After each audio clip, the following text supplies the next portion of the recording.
ಇವತ್ತು ನಾಳೆ ದಾವಣಗೆರೆಯಲ್ಲಿ ನಮ್ಮ ಶ್ರೀನಿವಾಸ್ ಪರವಾಗಿ ಪ್ರಚಾರ ಮಾಡೋಕ್ಕೋಸ್ಕರ ಹೋಗ್ತಾ ಇದ್ದೇನೆ. 5 ಮತ್ತೊಮ್ಮೆ ಬಾಗಲಕೋಟೆಯಲ್ಲಿ ವೀರಣ್ಣ ಚಿರಂತಿಮಠ ಪರವಾಗಿ ಚುನಾವಣೆಗೆ ಹೋಗ್ತಾ ಇದ್ದೇನೆ. ನನಗೆ 100% ವಿಶ್ವಾಸ ಇದೆ.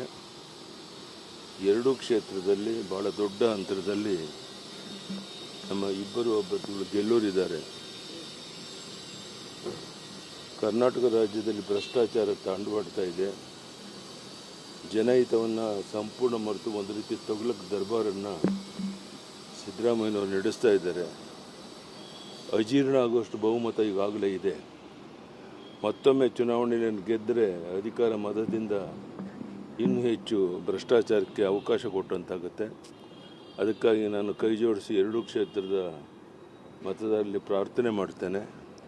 ಈ ಬಾರಿ ಕಾಂಗ್ರೆಸ್ಗೆ ತಕ್ಕ ಪಾಠವನ್ನು ಕಲಿಸೋಕ್ಕೋಸ್ಕರ ಭಾರತೀಯ ಜನತಾ ಪಾರ್ಟಿ ಇಬ್ಬರು ಅಭ್ಯರ್ಥಿಗಳನ್ನು ಗೆಲ್ಲಿಸ್ಕೊಡ್ಬೇಕು ಅಂತ ವಿನಂತಿ. ಇವತ್ತು ನಾಳೆ ದಾವಣಗೆರೆಯಲ್ಲಿ ನಮ್ಮ ಶ್ರೀನಿವಾಸ್ ಪರವಾಗಿ ಪ್ರಚಾರ ಮಾಡೋಕ್ಕೋಸ್ಕರ ಹೋಗ್ತಾ ಇದ್ದೇನೆ.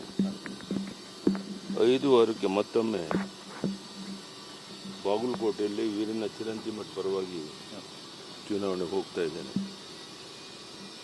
ನನಗೆ 100% ವಿಶ್ವಾಸ ಇದೆ. ಎರಡೂ ಕ್ಷೇತ್ರದಲ್ಲಿ ಬಹಳ ದೊಡ್ಡ ಅಂತರದಲ್ಲಿ ನಮ್ಮ ಇಬ್ಬರು ಅಭ್ಯರ್ಥಿಗಳು ಗೆಲ್ಲೋರಿದ್ದಾರೆ.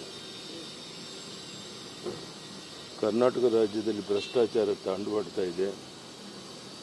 ಜನಹಿತವನ್ನು ಸಂಪೂರ್ಣ ಮರೆತು ಒಂದು ರೀತಿ ತೊಗಲಕ್ ದರ್ಬಾರನ್ನು ಸಿದ್ದರಾಮಯ್ಯನವರು ನಡೆಸ್ತಾ ಇದ್ದಾರೆ. ಅಜೀರ್ಣ ಆಗುವಷ್ಟು ಬಹುಮತ ಈಗಾಗಲೇ ಇದೆ. ಮತ್ತೊಮ್ಮೆ ಚುನಾವಣೆಯನ್ನು ಗೆದ್ದರೆ ಅಧಿಕಾರ ಮತದಿಂದ ಇನ್ನೂ ಹೆಚ್ಚು ಭ್ರಷ್ಟಾಚಾರಕ್ಕೆ ಅವಕಾಶ ಕೊಟ್ಟಂತಾಗುತ್ತೆ. ಅದಕ್ಕಾಗಿ ನಾನು ಕೈ ಜೋಡಿಸಿ ಎರಡೂ ಕ್ಷೇತ್ರದ ಮತದಾರರಲ್ಲಿ ಪ್ರಾರ್ಥನೆ ಮಾಡ್ತೇನೆ.